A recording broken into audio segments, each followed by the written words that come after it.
Hey guys, welcome to another episode of The Completionist. So, time to get another video out for the YouTube channel, guys, since I haven't really had much desire, to make a YouTube video. It's usually during the winter months that work tends to slow down for me. So it's usually, the perfect time of the year, for me to kind of indulge in my hobbies a little bit and, get some gaming done.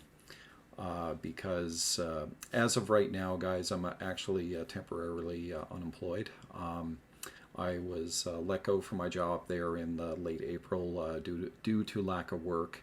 Of no fault of my own. It's just how the economy is right now, and if the company has no work for me, then they have no other choice but to let me go. But they do intend, on bringing me back, and hopefully I'll be back to work now with the same company.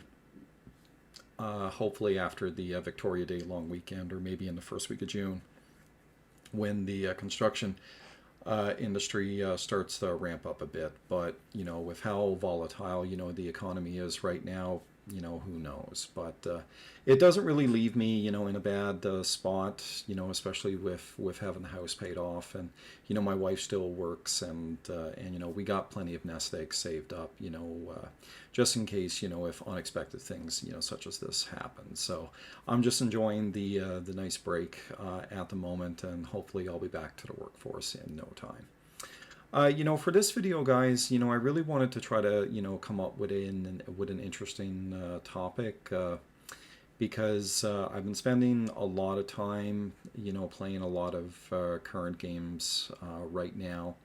My wife has got me into the Yakuza series, and I've been spending a lot of time over the winter, playing Yakuza Infinite Wealth, and then starting with the very first part of the story, not necessarily the first Yakuza game, but I've spent a lot of time, on Yakuza 0. But one thing that, I decided to do over the winter season is I really wanted to kind of get back into playing a lot of retro games. And if you see from the title of this video, what I really wanted to talk to you guys about is my personal journey into the Sega CD. Now, why the Sega CD? Well, guys, about 10 years ago, I made a video for this channel in 2015, talking about that I have successfully completed my North American anime-style Sega CD collection, and I'll provide a link to that video, down in the comments section below. And one thing that I like to do with every video game system, guys, is I like to write up, video game lists for every system of games that I would love to play for that system. And the Sega CD was one of those systems that I never had as a kid. To be honest, I think I only ever knew of one person that ever had one. In the bunch of little communities that I used to grow up in. But I used to see the games advertised for the Sega CD in video game magazines, and they actually had a lot of really great anime style games that I always wanted to play. But just living with a family of 6 people, and living in a very small community, I just didn't have access to the system or the games. So back at the height of my video game collecting, in the middle 2000s to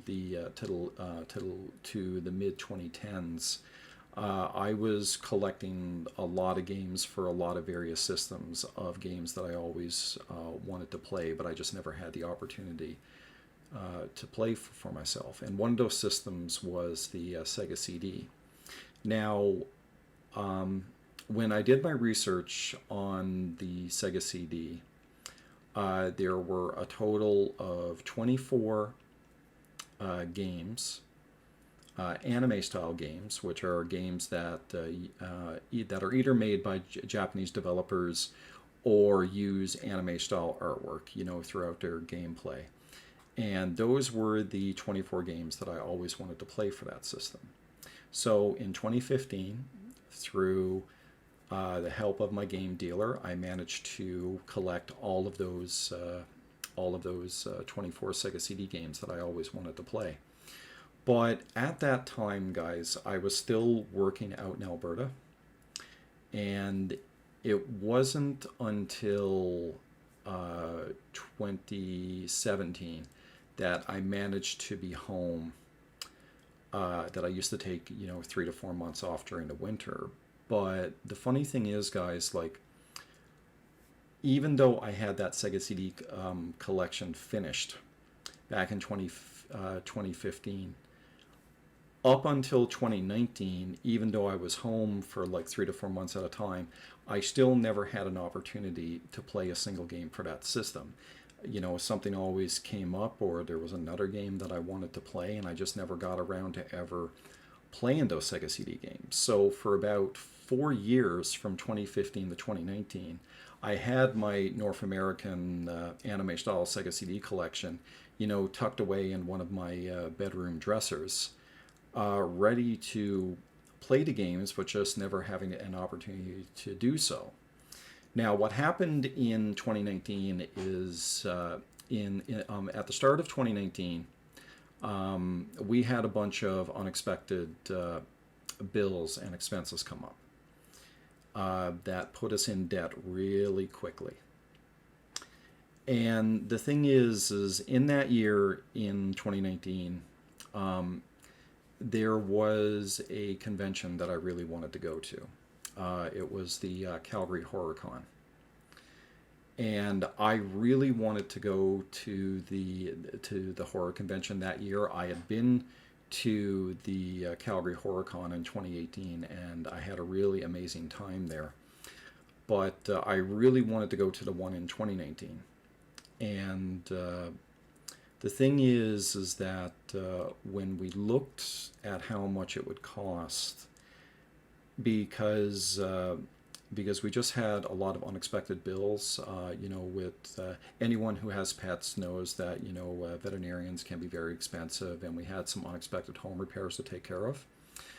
And the thing is that when a bunch of these things happened at once, I didn't have to sell any of my collectibles or anything along those lines, because my wife and I tend to be really good with money, with regards to saving up money. And, anytime that we have any kind of small amount of debt, we try to pay it off as quick as we can. But when all these bills had racked up all at once, we had to look at our personal finances, and we said, look, we can pay this off, but if you do decide that you don't want to sell any aspect of your video game collection, because it was a good bit of money for us to be in debt, and we actually, my wife and I, we actually had like a really good detailed talk about it, and she said, like there's no reason why we can't get this debt paid off, but if we do, you're probably not going to be able to go to the horror convention that year. And that really struck a chord with me, because I really wanted to go to the horror convention back in 2019, because it was going to give me an opportunity to meet my hero, which is Kane Hodder, and you'll see it in the photo right there, and to meet my biggest horror crush, which is Danielle Harris, which is also up here somewhere as well. And this was an opportunity that I really didn't want to miss, because for me, for as much as I love anime and I love video games, I'm also a huge horror film fan as well.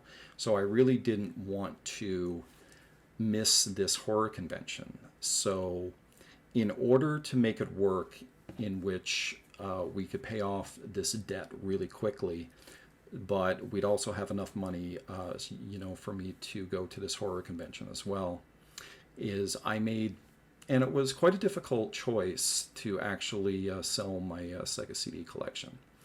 Back in 2019, the full collector's retail cost of it was around $5,500. But I'm well versed with how video game collectors are, and selling things online and things along those lines. And I knew I wasn't going to get full value from it. And if I tried to sell it, trade it in at a video game store, I'd be lucky if I get 50 or 55% of its actual retail value. But thankfully, I found a video game collector on Kijiji from Edmonton that was willing to pay me about 70 to 72% of its retail cost, which was more than fine for me, because that was enough money to take care of the bills and give me enough money to actually go to the convention that year. And when I look back on it, it was tough for me to sell that video game collection, because it was the first video game collection that I actually sold. But it kind of gave me an epiphany moment that at the end of the day, these things they're only physical objects. And the thing is that I know deep down that I made the right decision to sell the collection, because if I hadn't have sold the Sega CD collection, then I wouldn't have had the opportunity to go to the convention and meet these wonderful people, in the horror film industry that had nothing but a positive impact in my life. And for my viewers that are horror fans, if you ever have an opportunity, to meet Kane Hodder and meet Daniel Harris, they're by far some of the nicest and kindest people that you'll ever meet, and it remains to me one of my most treasured memories. So I know I made the right decision when it came to selling the collection. But when it comes to playing the games, at the end of the day, guys, that's all I ever wanted to do is I just wanted to play and complete these Sega CD games, to the best of my ability.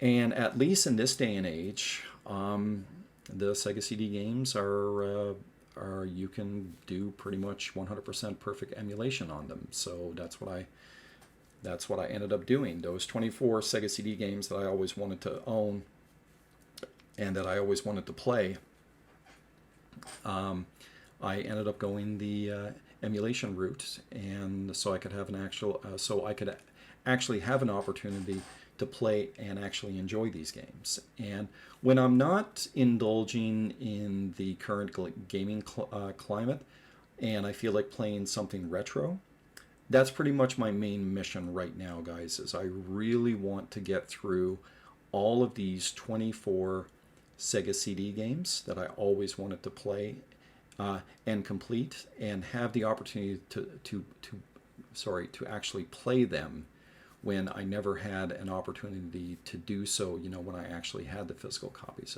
of these games. And it's kind of funny, guys, because as I've gotten older, because I'm going to turn 45 this year,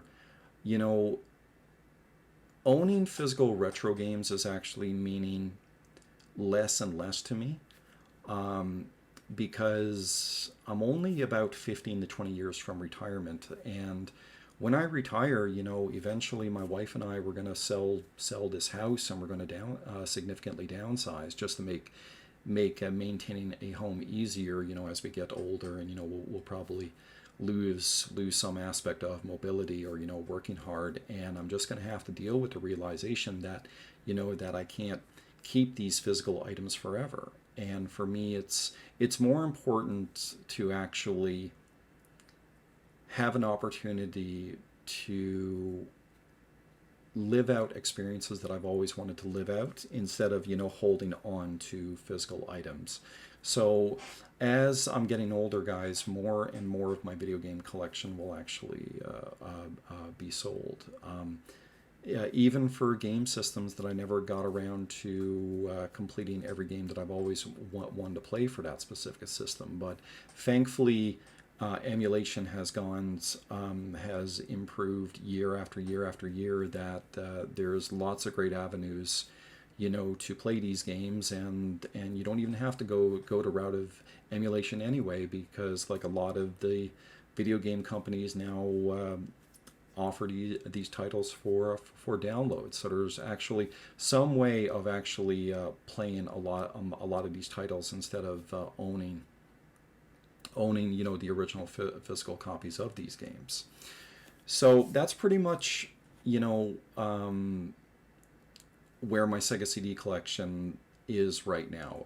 It's been sold as of 2019, and when I'm not indulging in the current state of gaming right now, and I feel like playing something retro, then I go towards Sega CD emulation. So what I wanted to make this video, guys, is I have successfully completed and retired 5 Sega CD games out of the 24 that I've always wanted to play.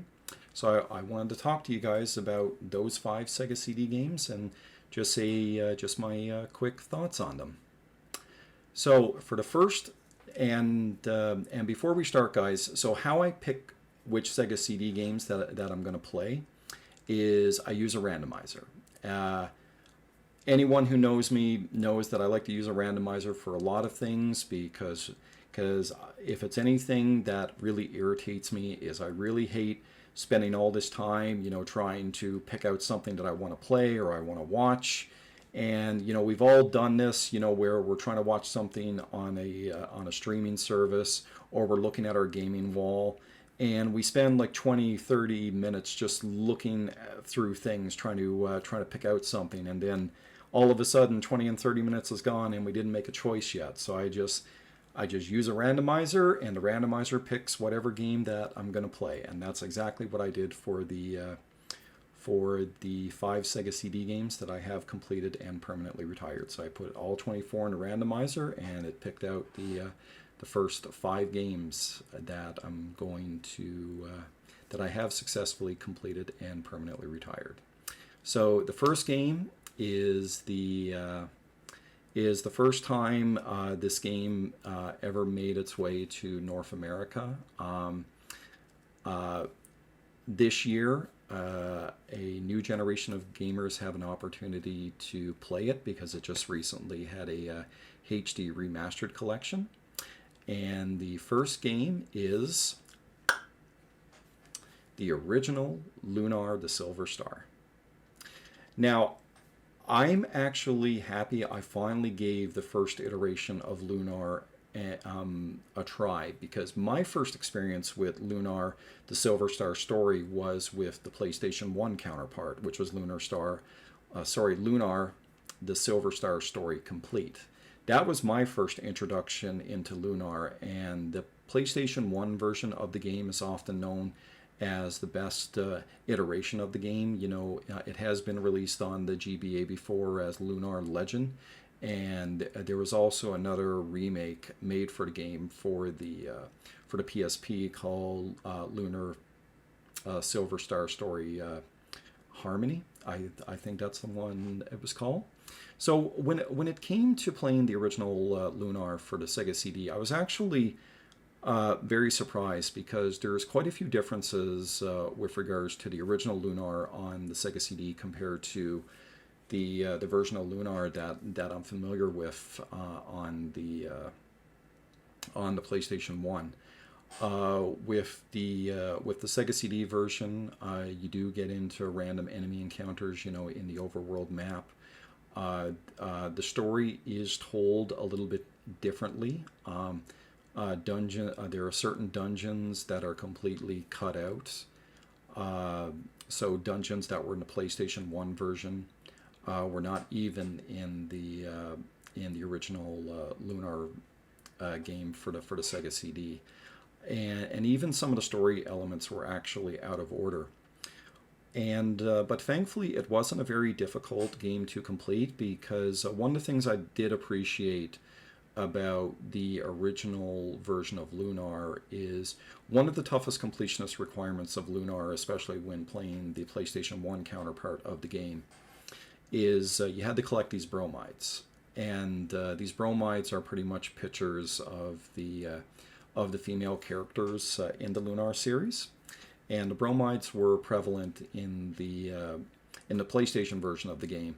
But they were under a very strict timing window that you had to retrieve them at a certain point in the story, and if you missed them or you went past a certain area or let the story get a little further, then you lost access to them. Thankfully, in the original version, you didn't have to worry about getting bromides in the original Lunar game. One of the things that was actually quite jarring to me, especially for the original Lunar game, is I was actually very surprised with how dark it was compared to the PlayStation 1 counterpart. Uh, People or creatures actually get killed, and in not a family friendly way either. You know, for anyone who's familiar with the world of Lunar, you know, in the PlayStation 1 counterpart, you know, Quark is captured by the Magic Emperor. But in the original Lunar game, he's actually killed. And one of the anime cinematics is, you know, you see Quark, you know, literally beaten up and bloodied and just completely devastated. And that was actually quite jarring to me to see an anime cutscene, you know, where a dragon was absolutely obliterated. And I often found, you know, especially when it came to fighting the final boss, Galleon, in the original Lunar game, was he's a lot more scarier in the original Sega CD version of the game compared to his PlayStation 1 counterpart. So, you know, in his final form in the original Lunar game, he looks like very demonic, you know, with kind of like a flame head, or, you know, a flame demonic skull or anything along those lines. So the Sega CD version of Lunar was actually it was actually a lot of fun to see how the first time we got the game in North America, and to see how dark it was, but to also see the additions that the PlayStation 1 counterpart added to the original game, you know, to make it a more fleshed out experience. So I certainly definitely got my enjoyment out of it, and it was nice to see how Lunar started out, you know, especially in North America. All right, guys, time for a patented drink, just because voice is getting dry.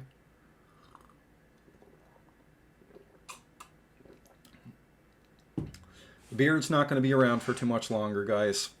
It's kind of like a winter tradition at this point. So when the temperatures get over 20 degrees Celsius,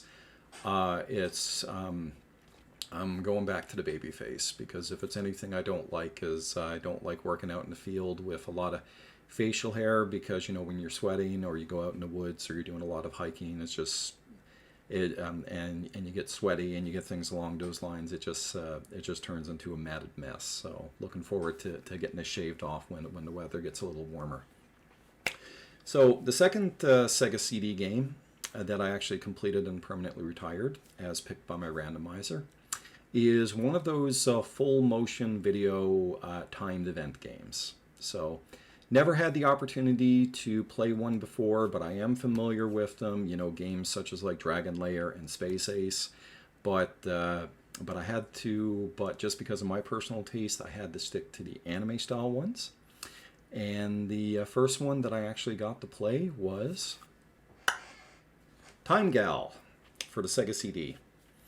So thankfully, with these full motion video games, they're not huge time sinks. It's just memorization. That's all it is, and just hitting the buttons at the right point and making the right choices, and you get to evolve the story. But man, can the timing on a lot of these games be incredibly tight, which is a little hilarious. But a relatively easy game to complete and permanently retired, guys. And, you know, despite the clunkiness of the animation, you know, in a game like Time Gal, you know, for me being an anime fan, I got a lot of fondness, you know, for this like late 80s, early 1990s, you know, anime style. And it was actually, you know, a really nice thing to experience. You know, when it comes to these kind of games, guys, you can't really expect the most enthralling game experience. It's just you either press left or right or up or down, or you get a choice out of 1 in 3, so you got a 1 in 3 chance of getting it right. But the game is not generous on continues, and it's not like you get unlimited continues. So it is literally just memorization. You just memorize the patterns, or just look up the guide and just have the guide right next to you, so you know which button input to press. But it was a lot of fun going to this through this little time traveling adventure. And when it comes to completion, guys, you do have to play the game on at least normal mode, because if you do manage to beat the game, then during the end credits, you get to see all the hilarious ways that the Time Gal character dies, and it's often quite humorous, a lot of times. But for one of these full motion video games, I did get my enjoyment out of it, because it was one. I think it is like the first one of these full motion video games that I actually had the opportunity to dedicate time to actually playing. As I said before, when it comes to games such as, Dragon Lair and, Space Ace and, things along those lines, I am absolutely familiar with those games, but did I ever sit down and learn how to play any of these games? No. So when it came to Time Gal, that was actually my first time actually dedicating myself into one of these full motion video, timed event games. But for as basic as it is, and it doesn't offer a lot of replayability, I did get my enjoyment out of it. So that's pretty much all there is with Time Gal. So the third game that was picked by my Sega CD randomizer. And I think it was kind of teasing me a little bit, because I'm very surprised, especially after playing the original Lunar game, it decided to give me my third game, which was Lunar Eternal Blue. So a game that's probably one of my favorite PlayStation 1 RPGs. But the one thing I was very shocked about playing Lunar Eternal Blue for the Sega CD is the game holds up really well. And even though it's been a long time since I played the PlayStation 1 counterpart of Lunar 2 Eternal Blue, I don't think there was very much omitted out of the Sega CD version, because I pretty much felt I was playing the exact same game as I was with Lunar 2, minus, some different sprite work was used when it came to the boss fights and, things along those lines. And that's kind of to be expected, because it is quite a big upgrade, to go from the Sega CD to the PlayStation 1. But the Sega CD version of Eternal Blue kept a lot of the same story beats as the first time I played it for the PlayStation 1. Lots of anime cutscenes, lots of great voice acting, and it's easy to tell that it was a very late Sega CD game release, and but I absolutely got my enjoyment out of it. Not much about the game really felt like a chore, and in a way, it was actually easier to complete than the actual PlayStation 1 version of Lunar 2 Eternal Blue, just because, much like the original version of Lunar, it didn't have bromide, so it didn't have these pictures of the female's characters that you had to collect like the PlayStation versions of the game. Pretty much when it came to completion with Lunar 2, much like Lunar 1, you just had to open every treasure chest, make sure you got every ability, and every powerful weapon, every powerful piece of armor, every powerful accessory, things along those lines. It did. There were points in Lunar 2 which were definitely very grind heavy. Just because in order to max out your skills, you had to pay your experience points, to like level up your spells to its max level. And this was a game that I had to do a bit of grinding in, because I had to level up Hero right up to level 99. So just because it unlocks his last melee attack, because as you get more levels, the number of attacks you can perform with your basic attack actually increase. So to get heroes max attacks, I actually had to level them up to level 99. So there was a lot of time spent up in the winter area trying to find those snow pups that give you like a shit ton of experience. So I spent a good bit of time at grinding, to get to get heroes max level, and to get all my spells and abilities maxed up to max level as well.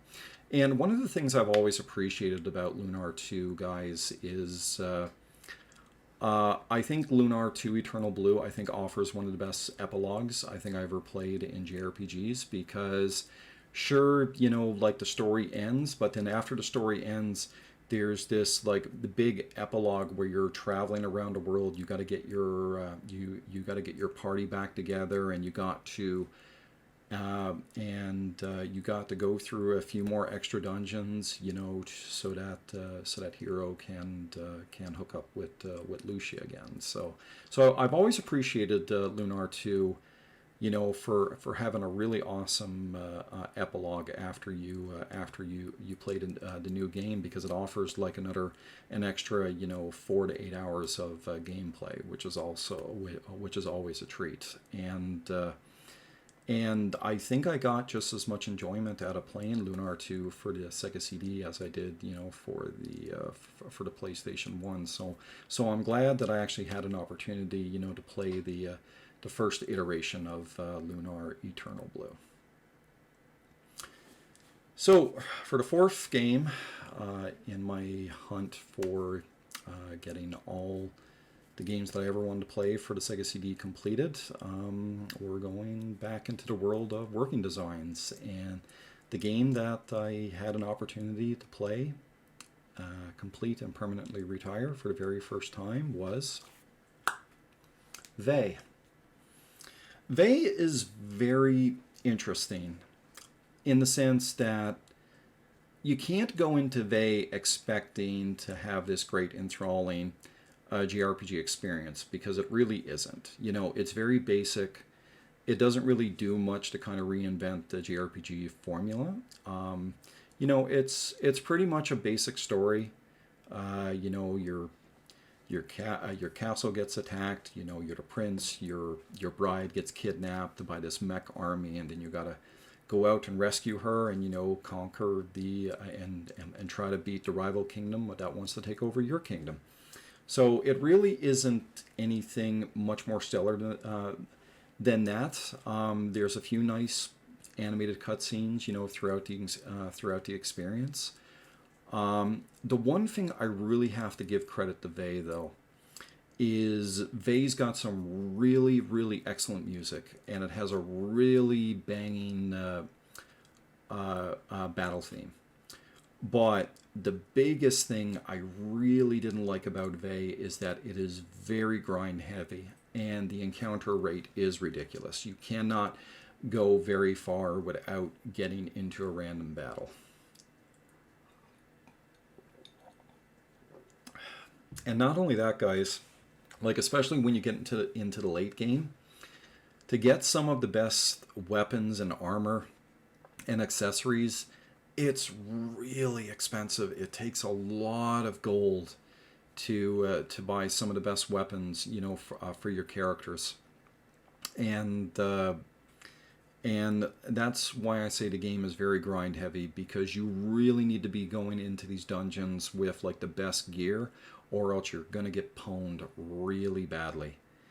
And so there were countless hours spent just like fighting enemies, just walking up and down the map or left and right on the map, just trying to get into enemy encounters, and just praying to God you were going to get into the enemy encounter that was going to give you like the most money, because that's what you spent a lot of your time doing. And there were times where the game really felt like a drag. Just because you'd spend countless hours just trying to just walk back and forth, get into a fight, keep saving up money, keep saving up money, keep saving up money.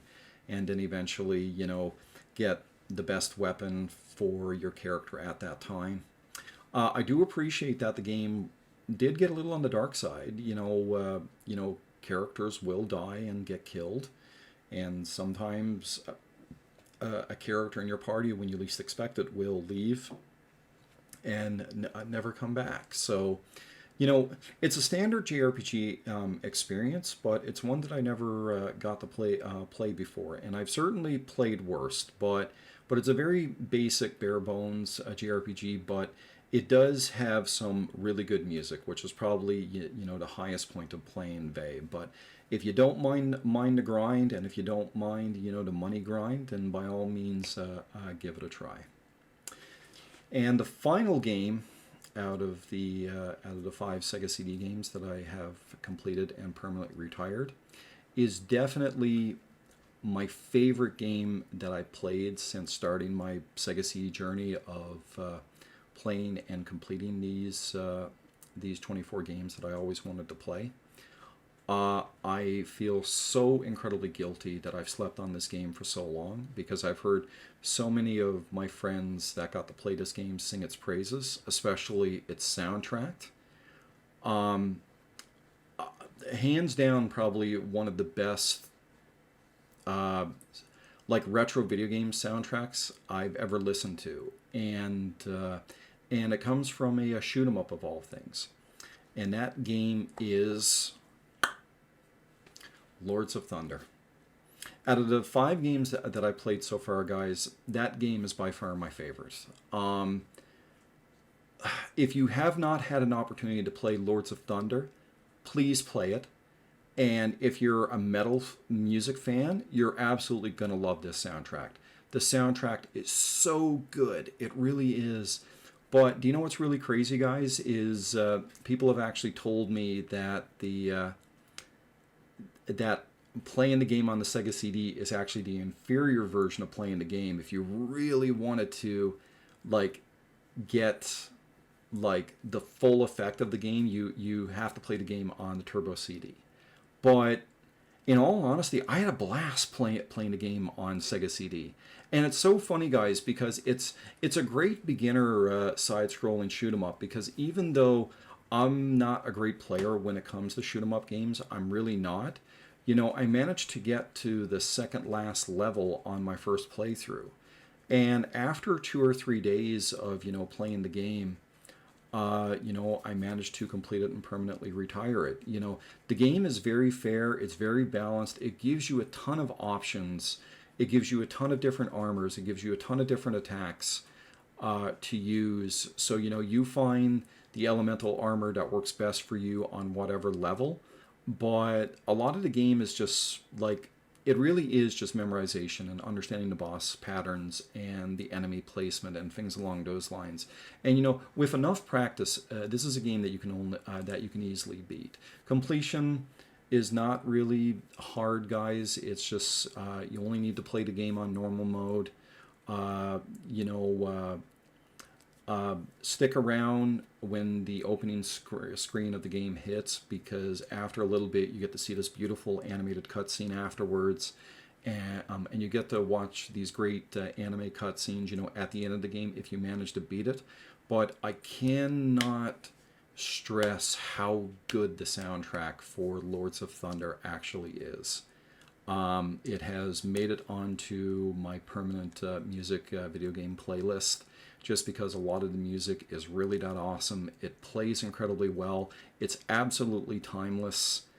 And I just love the game so much. And even though I don't have a lot of, video game knowledge or, anything along those lines, but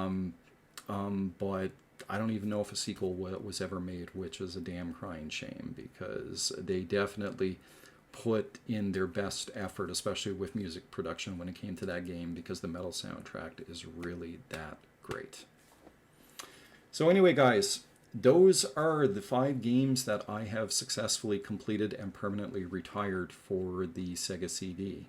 So I have 19 more to go. So the next game that I'm working on, I played a little bit of it. I definitely need to practice with it a little more, because it is another side-scrolling shoot 'em up.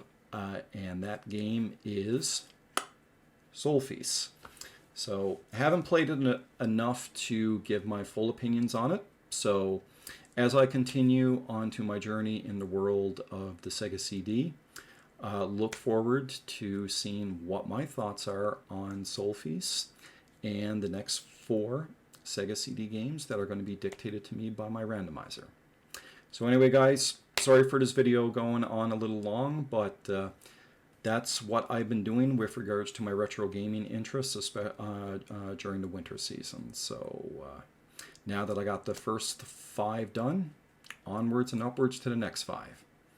So anyway, guys, thanks for watching another episode of The Completionist, and as always, take care, and I wish you nothing but the best. Later.